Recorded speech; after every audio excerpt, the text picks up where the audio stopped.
Hello and welcome to our Truth series. Hello, hello. I'm Corinna. And I am a twin sister, Isabelle. And today's subject is the power of the mind. Just a few words on the power of the mind. You have been going through something recently, right?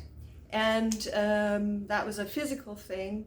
And then we had a lot of conversation about it and digging into childhood, and we found that a new way of looking at things changed, right? Aside from and I want to mention that I had for like weeks I had a certain stomach pain, and I noticed not until I had this conversation with my sister that actually changed everything, but I had noticed then that I noticed that my thoughts would go into, I would feel this pain and I would think, what is it? And suddenly I would come up with all these ideas of what it could be. And those were not good ideas. Those were not supportive ideas. Those were bad ideas. And yet I could have so many of them. And I was in this spiraling down, and I didn't notice. And I kept thinking, what am I doing wrong? What am I doing wrong? And then I had this conversation with Isabelle, where she was pointing out that I have been sounding very negative recently. Yeah, there's something about watching our mind, right? We are helping each other remembering. We are helping each other to remember that we want to not fall into that trap where we are expecting negative things, where we respond in a negative way to the things that are happening in our lives, because we really believe, and we actually experience, I can say, that this affects our experience if we do such things. And I wanted to mention that last I was sick. This has been a while, but I remember, or actually it's true for whenever there's a little bit of discomfort in my body, that my mind automatically reaffirms the pain. So let's say I have a headache, and I will hear in my head, oh, my head hurts, I have such a headache, and this is just making it worse from my experience now. It feels as if when I do this, I just have my headache just lasts longer. So the last time I was sick, that's long ago, but I remember how the pain ended, because I was in very, very much pain, was when I imagined that I was lying in a bathtub of light. It was green, healing light, and I asked Archangel Raphael for help. And sometimes it was bright white light, which we call pure divine love and light, and that helped me to overcome the pain. So the mind is extremely powerful, and what we think and what we affirm helps us to either get out of whatever we're in, or it can trap us. So that's the mindfulness, right? In that sense, yeah, I think that the mind is actually the leader.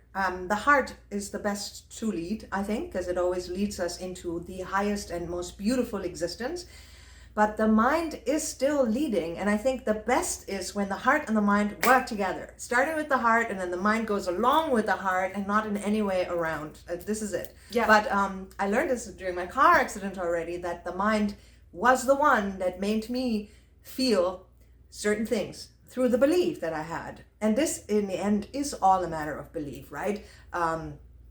We very much have that in common, right? You would say? I mean, it's that it's not about, whatever. Bottom line, it's what we believe.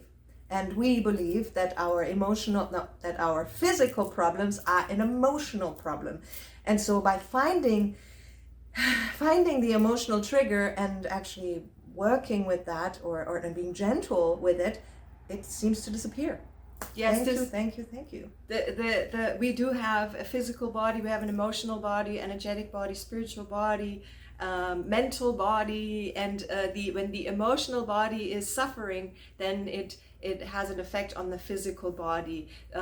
Louise Hay, if you have heard that name before, she kind of was a forerunner for this concept of the physical disease. Dis-ease has an emotional reason, and we can say that we experience that ourselves, and we work with these emotional sides to heal ourselves, and it works. I mean, for us it works. I guess we also have to believe that it works. Because if we don't believe it, the mind will come up with why it doesn't work. So I wouldn't say the mind is the leader. I just want to say this. I would say that the mind is the beautiful supporter of the heart. Yeah, okay. They both want to, the heart wants to show me the way, and then I can use the mind to direct, to use my focus and direct me into the right direction where it feels comfortable. It just was something that in a car accident I totally noticed that as much as I love and be a lover of life and whatever, I had this pain that I had such a hard time with. But when I started to believe that I have the power to change it, and then looked into ways and did affirmations and visualizations and, you know, making myself go out and have the sun hit my back directly, all of these things brought me into a place that while the doctors were telling me something terrible inside my body, outside, I felt in control. So, you know, so again, like I do think the heart is the best one to lead.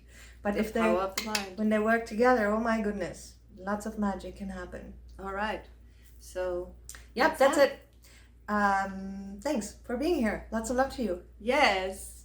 Thanks for being here. Lots of love. Until next time. Goodbye. Bye.